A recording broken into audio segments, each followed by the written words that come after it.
Welcome everyone in attendance today, and thank you. We're going to begin with a Pledge of Allegiance. With the board's permission, I'll begin that. I'll lead us in that pledge, and then we'll go from there.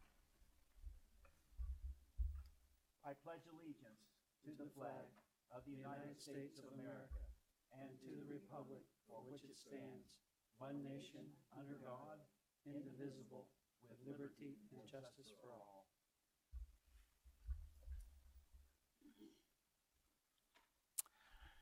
Our first item on the agenda is a call to the public. No one has signed up for call to the public, so our next item is the action items. We will begin with an election of officers, and as board chair, I declare this meeting adjourned sine die and turn the meeting over to President Elliott. Thank you, President Gibson. At this time, I'm going to call for nominations for board president for 2020. I nominate Dan Miller for president of the board 2020. We have a nomination of Dan Miller and a second from Ms. Gladys Christensen. Are there other nominations or discussion? If not, I will take a vote on the call on the nomination on the floor.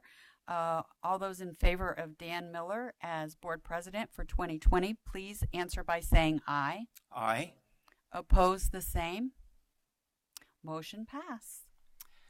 Thank you very much, and I will pass the gavel to the new board president. All right, thank you. It is indeed a privilege to be on the board and by my colleagues to hold the gavel for 2020, and of course it's a pleasure to be part of the college, supporting the president and our staff and faculty. A lot of legacy in this gavel. A lot of people have held this, especially to my left and to my right. And as we continue into our second 50 years as a college, we have a chance to reflect on how we got here. With that brief intermission, Madam President, let's continue with the business of governance. Item C on the agenda, item D, nominations and election of the board secretary and vice president. Do I have a nomination? I have a nomination. I would like to nominate Mr. Dave Waldron. Okay, we had a motion and a second. Okay, discussion? All right, all in favor for Dave being the vice president and secretary? Signify by saying aye. Aye. Any nays? All right. Dave is our new vice president and board secretary. Item E, nominations and election for Arizona Association of Community Colleges Trustees Representative. Any nominations?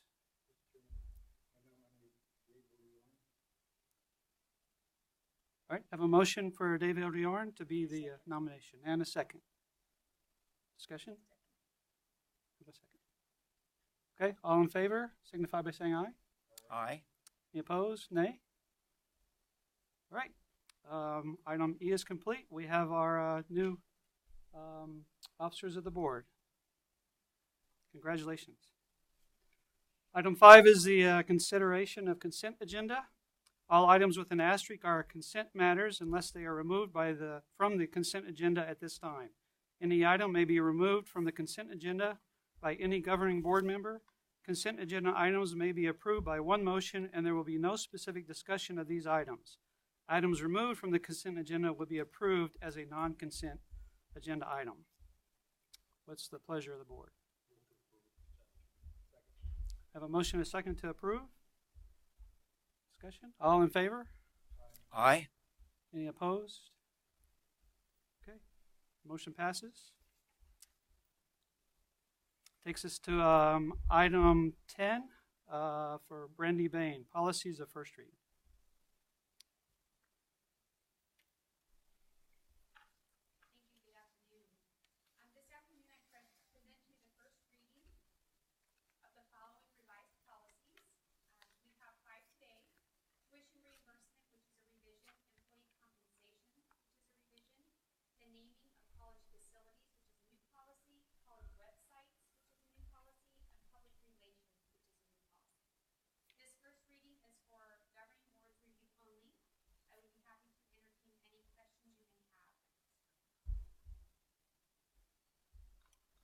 Any questions or comments from the board?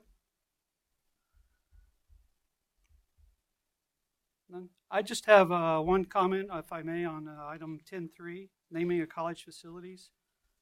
I realize this is a new policy. Let me get my notes here.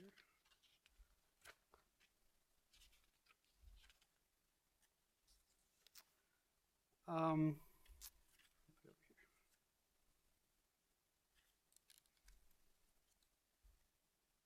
thought I had it. Hold on a second. That's the naming of new facilities. It does appear that we have an allowance for items like time, talent, or stewardship. It's all based on a financial movement. I wonder if the committee would look at that and see if there's some other opportunities. I'm just thinking that naming of buildings is another one of those legacy things, and heaven forbid if we had a Granite Mountain issue, with the hot shots, they have a lot of namings there. There's a lot of if there was an alumni that may have sacrificed her life in the defense of their country, there might be an opportunity to do that, and to suggest that the college, the only way to honor that person would be through a financial motion. I don't know if that's really what the message we want to take. So I think there might be an opportunity there for some other things other than financial. I'm happy to address this. This was a policy, and you don't have the procedure in front of you, but I can certainly share that it was developed with the foundation.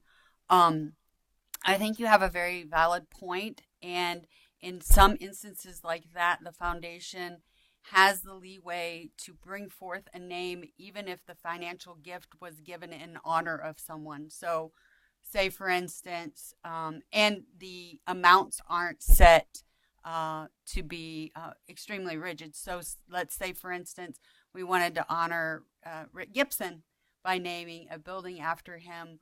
We could raise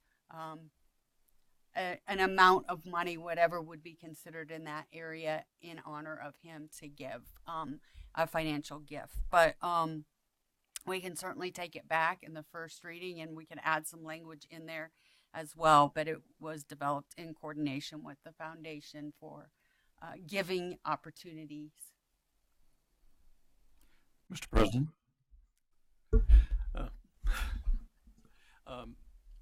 As I read this, it's pretty typical of policies I've seen in other institutions, and typically it doesn't preclude the naming of a building for some other reason. It only deals with the naming for financial gifts, but certainly a proposal could be made to name a building such as you suggest, and that could still be done, I think, even in the presence of this policy. And I agree with you, and it's just maybe just a wording thing, because it says or corporation, and the naming recognizes a financial gift. So it could be just an or in there instead of an and, perhaps.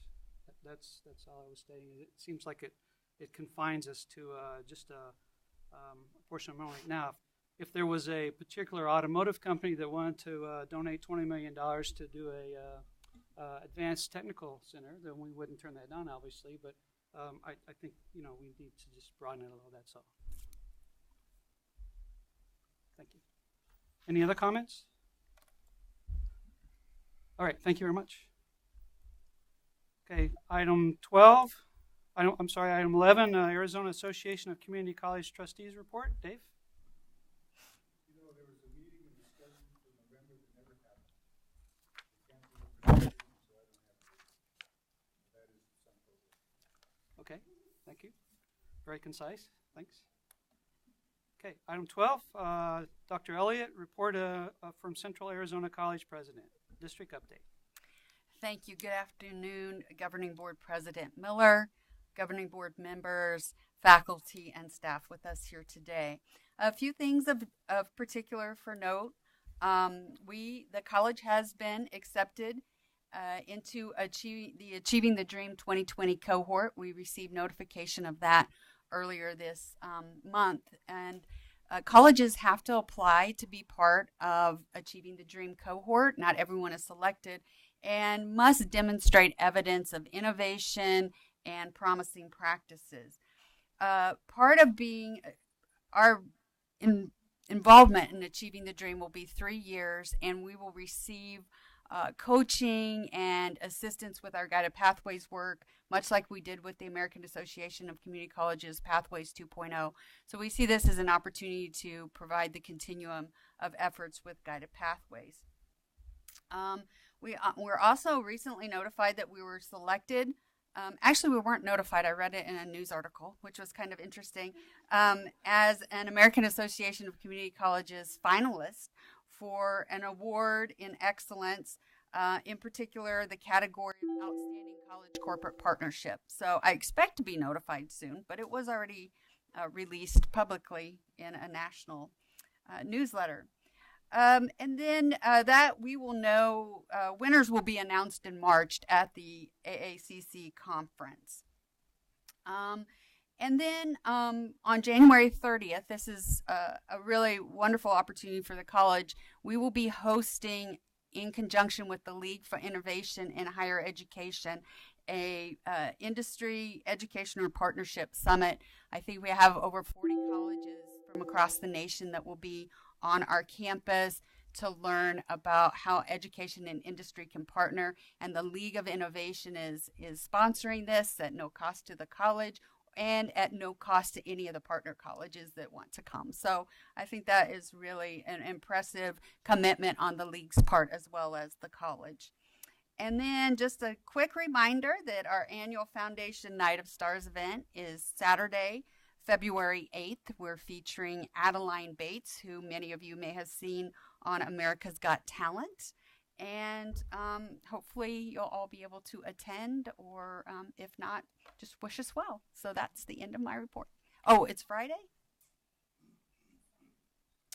Oh, I have it wrong on my calendar. I better fix that. It's Friday, February 7th. Your calendar's still open for that day, yes? It will be. Thank else? you. I'm happy to answer any questions. Pleasure of the board. No questions? Okay, next up, business affair reports, item 13, Mr. Watka. Thank you, and good afternoon, and congratulations to the new officers for 2020. And good afternoon to any guests, colleagues in attendance this afternoon as well.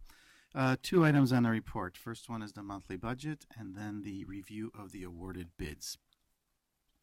For the monthly budget, in your packet is information through the month of the month of November 2019, which shows the general fund expenditures are at about 33.2% of the total budget. This is a slight increase of slightly over 1% of where we were November of 2018, which was at 32.1%.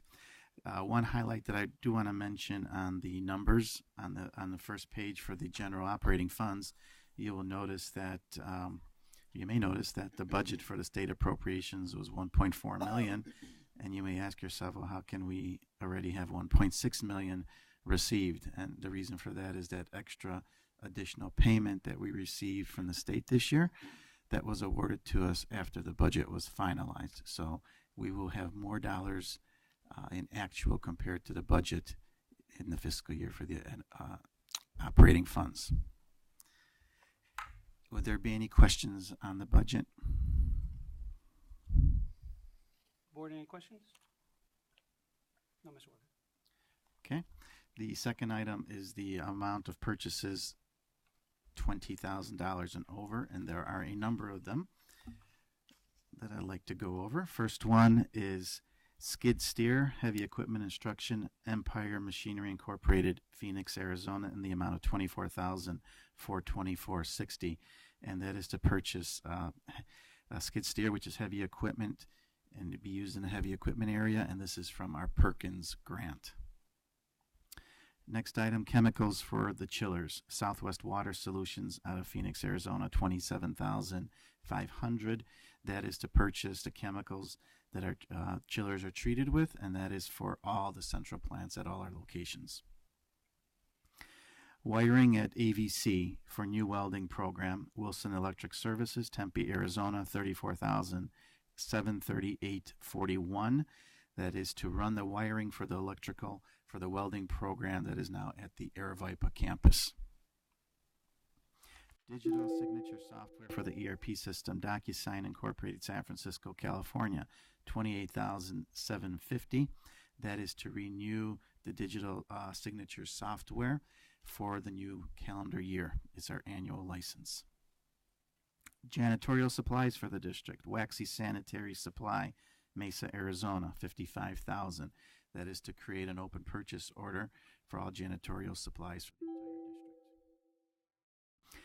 Welders for AVC New Welding Program, Vern Lewis Welding Supply, Phoenix, Arizona, $22,638.03. That is to purchase welders for the welding program at AVC, and this is also with funds from the Perkins Grant.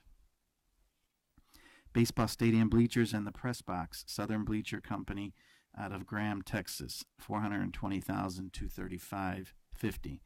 That is to contract for the construction of bleachers and also a press box for the baseball field.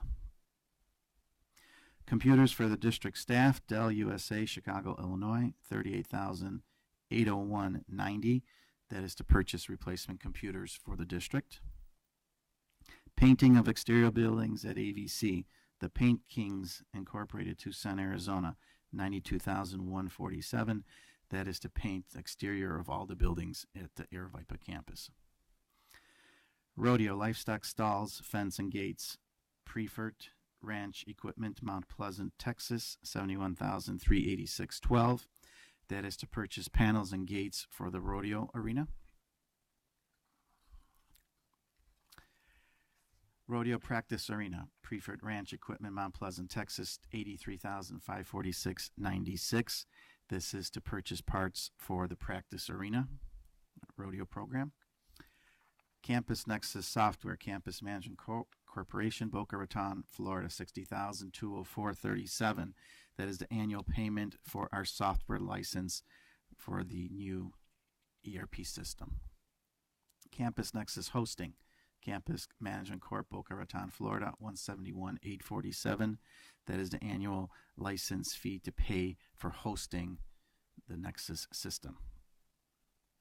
Temporary Help for Facilities Department, Adeco, Mesa, Arizona, $42,500. That is to open a purchase order for temporary employees in the Facilities Department for fiscal year 20. AC400 radiographic system with generator, Fit Tab, CompRay, Phoenix, Arizona, $51,220. That is to purchase radiographic systems for the radiology program with funds from the state aid. Wood lockers for the basketball, Norcon Industries, Phoenix, Arizona, $30,146.60. That is to purchase and install lockers for both the men's and women's basketball teams. And the last one is the Blue Tower installed by the Union Building, Stanley Convergence Security Systems out of Fishers, Indiana, $27,069.61. And that is to purchase and install the emergency phone tower that is here on the green. With that, be happy to answer any questions. Any questions? Just a follow-up. I know you're over both departments, but the welding, wiring, is that going all the way back to the service, or is it just to the main panel? How extensive is that? That is main panel. Okay. So, and my follow-up question is, will there be a power outage at Aravaipa while these connections are being made? Okay. All right. And do we have welding units down there now? Just they're on Lynn from Signal Peak? We still have some welding stuff. So these are new units to complement what's already there?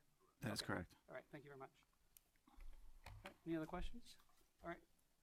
Thank you, Mr. Waka. Item 14, Guided Pathways Report, Essential Student Experience. Skyla Teal. Hi, everybody. I'm happy to be here to present on behalf of the Guided Pathways team. So Thank you, President Miller and Dr. Elliott, Mary Lou, and staff and community members. There's been some changes in our team. I'm no longer a co-lead for this team, but I'm presenting behalf of Colette Dragon, who is the new co-lead, along with Elizabeth Baldwin, who is one of our advisors for the Essential Student Experience team. We just wanted to give you a brief overview as to what we've been working on. Our PowerPoint evidently was corrupted, so I will send a fixed version to Mary Lou for you to see. I'll just go off of what I have. As a team, our focus has been keeping the students tethered to the college from the time they enroll through completion of their academic goals and then possibly beyond. To do this, we began by identifying the tethers or critical points of contact where we have the most opportunity to build those meaningful relationships with students in a way that binds them to the college and successful students along their chosen path. Through analysis of these tethers, we've identified 3 major areas which we're going to be focusing on, and we have broken into groups accordingly and have been working on these 3 areas. The 3 areas are areas of interest receptions, first-year experience, and then technology, competence, and resources. The first area being areas of interest receptions. The kind of key to this part would be providing those key contacts for students, including advisors, faculty, experienced students, college resources, and having students gain exposure to clubs and organizations while they're being encouraged to become involved. The goal of this team that they put forward would be to have students finish a reception with a sense of belonging and are ready to participate in the first year experience. They know who to contact and how to access all the tools available to them. The second area being first year experience. This was the team that I was primarily involved with as we created it. We have established that this is not going to be a course, definitely nothing credit bearing, but we wanted to establish some first year experiences for students that really provide some opportunities for pride in the college in which they're attending. Our goal would be to have the first year experience aimed to leading new students to identify and utilize services and resources that promote their successful transition into Central Arizona College's academic and social environments and promote relevant life skills while creating meaningful tethers to CAC. In order to do this, we've been looking at best practices from other institutions and seeing what other programs across the nation look like and picking and choosing what we think would work well for our students and involving the stakeholders there. The last subgroup would be the technology competence and resource. This group is definitely focused on students, technology-wise. So this wouldn't be any type of staff or faculty initiative. The goal here would be to ensure that all CAC students have the access to and the knowledge of the use of the technologies and resources needed to be successful in college.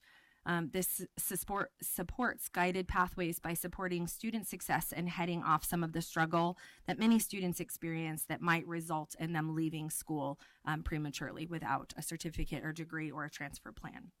So that is basically what we've been working on in a very small nutshell, and I'm happy to answer any questions that you might have. Questions, comments? Thank you. Well, thank you for your leadership. I understand it's no longer chair, but is Colette here? Colette is not here. She's not feeling well today, but I will be co-leading a different group. So I'm happy to help this one too. We're happy that you're continuing on with the pathway. Thank you. All right. Okay, item 15, next monitoring reports. I see Dr. Mary Kay Gilliland has stood, so it's all yours. Pardon? Yeah, good afternoon. Board President Miller, members of the board, Dr. Elliott, colleagues, students, and guests. Thank you for the opportunity to present this monitoring report. The ENS4 report is about community and in particular to ensure that our county residents have access both to lifelong learning and to opportunities for enrichment. So I'm going to just go quickly through the 4 reports, and then we'll talk a little bit more at the end about some of our recent and planned improvements. I guess I have the clicker, don't I? Let's see. There we go. Okay, so we're measuring 4 outcomes: community education enrollment, the number of community education classes. These are primarily non-credit classes, performance and cultural events, and community perception and satisfaction. Oops, what did I just do? Ha!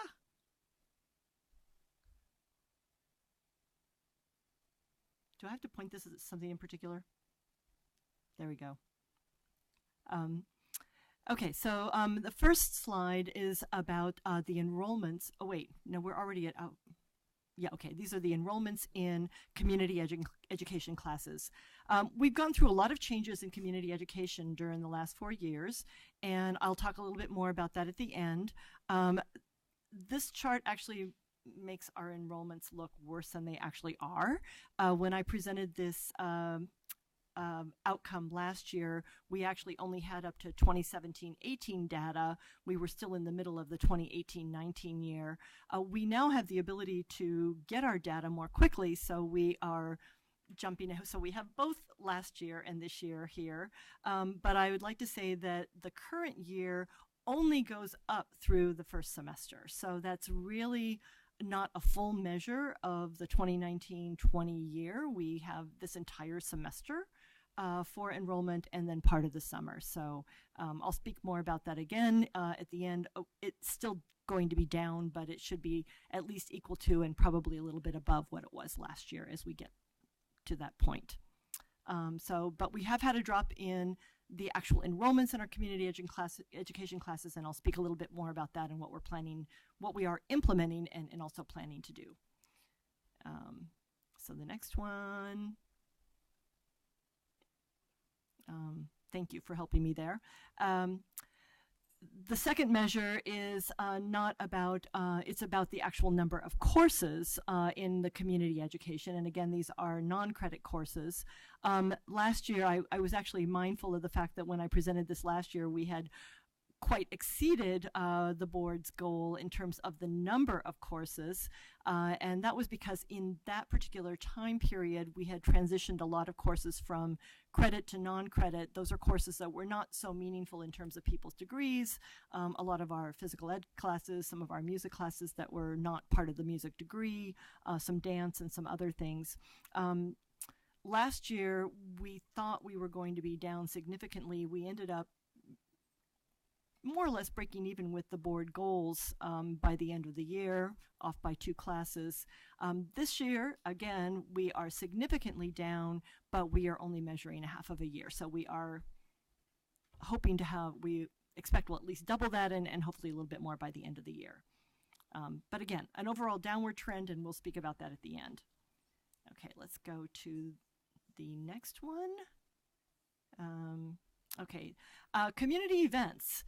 The number of performances and cultural events have increased actually over this 4-year period, we are now a little bit above what the board has set as a goal for us. I would say that in terms of performance and cultural events, this is probably a good thing unless we're spreading ourselves just a little bit too thin, and we'll leave that to the board to think about, and we will certainly be assessing it as well. But one of the very important trends in terms of community events is that the bulk of our community events really took place at the Signal Peak campus up until the time that we began to implement changes and actually measure the availability of enrichment activities across the district. And the staff and faculty across the district have made really important strides in terms of offering events that are not only in the Penn Center or only at the Signal Peak campus, but are at all the campuses. They've largely been very well attended, very well received, and I think people are pretty excited about things such as the Fall Festival at Santan. We had one at Maricopa this year that I think was very well attended, and so those kinds of events are on the upswing, and I think that really provides a great opportunity to our community. So I think by and large we want to just continue doing what we are doing, maybe take into account some assessment of which events are the best attended and really are a good effort on the part of the college. And then our final outcome is about community perception and satisfaction. And again, the board has set a goal of 90% here for us for the community's perception and satisfaction of the college overall, not just in terms of the events we offer, but just overall reaction to the college. Last year and this year, we were measuring at about an 84% satisfaction rate. The board has set a goal of 90%, so we're getting very close. We're up from a 68% in the first year on this chart in 2016. And one of the very important strides we've made in terms of community perception and satisfaction is actually back in 2016, we were using a survey that went out to community partners that weren't necessarily our strongest partners. We have created new partnerships. We've reached out to many new businesses and organizations within Pinal County to partner with us, and we have expanded that list and for the list for survey to include our most active current partners, and we are getting much better ratings partly as a result of that. I also believe that, and we believe that our other improvements in terms of being more mindful of offering activities at more campuses, the strides we've made in terms of refining our programs, and just a lot of the work that's going forward at the college is reflected in this satisfaction. So. Okay, so overall, the recent improvements, I actually want to speak just a little bit more about the community education. I didn't want to belabor that too much at the beginning. That's an area where we do need to make improvements, where we see that we've fallen in terms of the community education offerings. And I want to comment that we've been in a bit of a transition with community education, that during that 4-year period where we were measuring that you see in these charts, we actually took a break over one summer to reevaluate how we were carrying out community education. And we put together proposals for some pretty serious changes in the way we offered community ed across the district. We've since, however, gone through some other transitions that I think may have negatively impacted the numbers that you're seeing. So for example, we had some changes in the college in terms of hiring the teachers to teach in the community ed, so that there was a year when we dropped off the next quite a bit, where we were not able to hire our community ed teachers in the same way that we hired our adjuncts. The pay scale changed, hiring practices changed, and so we lost some of our instructors and thus some of our classes. We had some other changes that had to do with bringing on the new ERP, and we've gone through a lot of growing pains with that. We are in very much a much stronger track with that, but also in the meantime, we made a decision to move community education classes away from that system, not because the system wasn't improving and getting on track, but because it did require community ed students to do things like submit a transcript when they might have wanted to take a mahjong or a yoga class. And so we've since acquired a new system for registering community education students that we believe will actually really streamline things in the long run.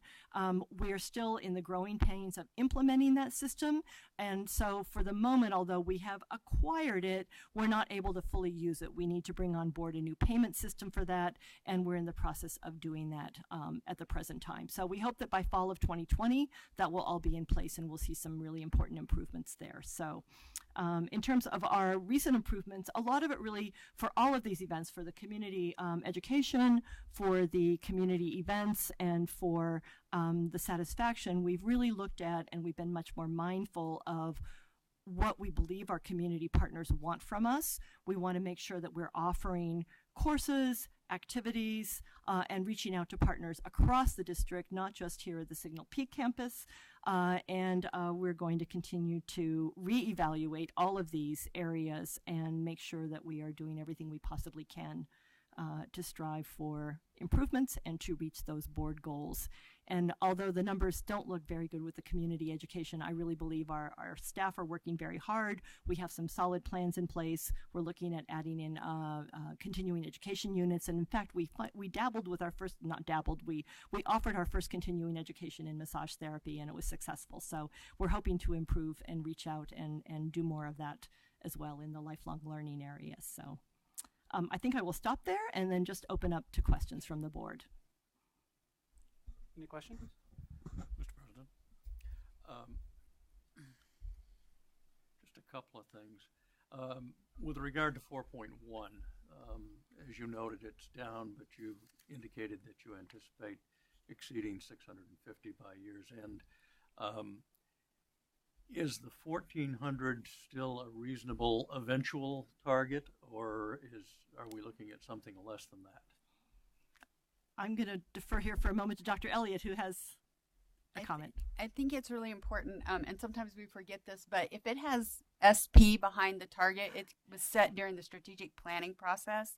That's and right. the numbers that the strategic planning committee had when we did the strategic plan was the 944 was the baseline.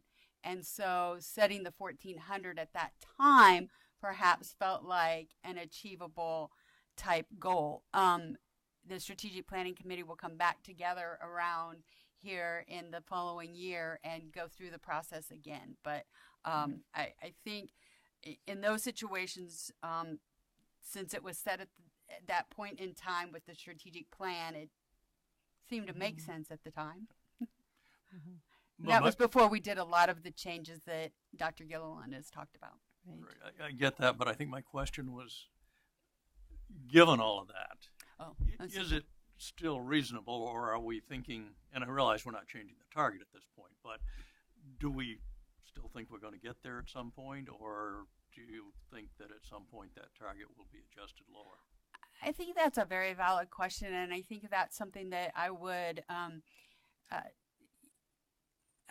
put at the feet of the director of the program. We have a new director from when we previously set this, and then the dean as well. So I think that's a fair question for them to really reevaluate that based on the changes that have been made in the past 2 years, the new registration system, the ability to pay online.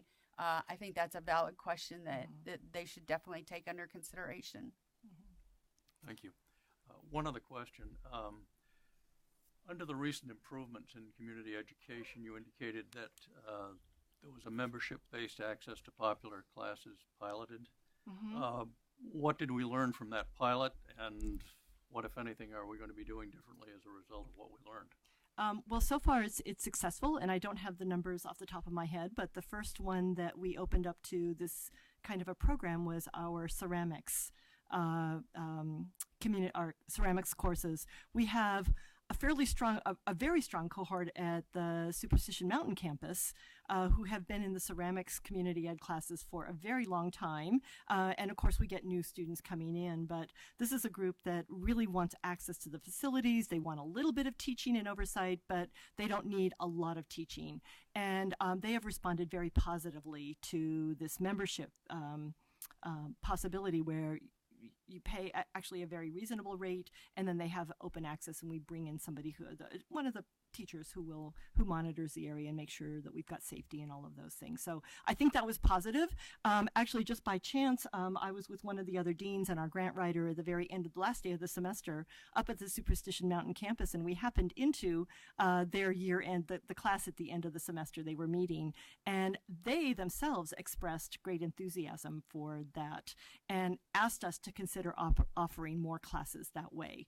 They were asking for things that we maybe didn't have the facility for at that time at Superstition Mountain, but they had a lot of great ideas and were generally very positive. So we're also doing that now here at Signal Peak, and I believe this is the first semester, maybe the second, but it seems to be taking off as well. So I think it's a good move, and I think it's the kind of thing that our students are used to. They're used to joining a gym. They're used to doing a lot of things where they pay a membership fee and then just have that kind of access. So I think we might want to experiment with some more of those. Thank you. Yeah. Thank you. Great questions. I just have a follow-up from David, probably more for you, Madam President. Is there provision for like a midpoint correction or alignment on that on goals between the strategic committee's meetings? For instance, the 1,400 is there a way to set that at something that may be more reasonable until they convene, or do we have to wait? I think it's not built into the current process, but that doesn't mean we couldn't go back and build it into the process. This strategic plan ends in 12 months. So we really wanted to have the 3 years of data to kind of really gauge, success against.